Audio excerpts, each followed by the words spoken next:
Trauma is weird, y'all, and it literally changes the shape of your brain. Let's get into it.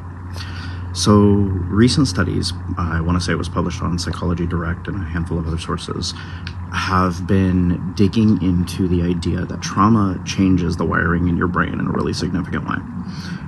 And what they found in Stanford several years ago was that it can actually sequester different responses as parts of you in different areas of the brain.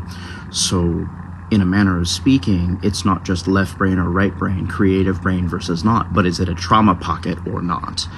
And that's really interesting from a brain mechanism understanding way and perspective, because the way that our mind functions in response to this trauma is a closed circuit. We literally create neuron loops in our brain that we revisit over and over again because we think that that's the only way that a situation turns out.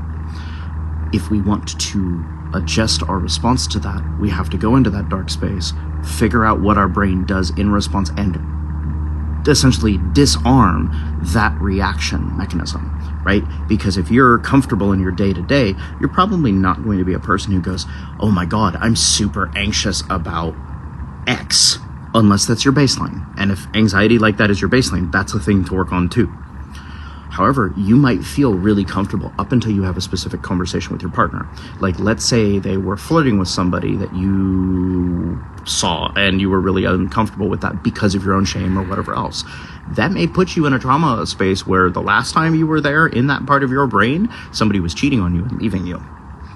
If that sounds like your experience and you get extremely disturbed and affected when you're in that space, understand that that's an opportunity to learn, and that while you're in that space, you have to actively change your patterns, right? Because your brain remembers functionally the last 10% of what you did, and that's what it internalizes. So it's not just the first thought that matters, but it's what you do in the second thought, and the third, and the fourth, and the fifth. And it's a fight, and it's a battle. If it is a battle and you need help in it, come talk to me. I have lots of spiritual tools from this because I've been through some shit and managed to get here. Peace, y'all.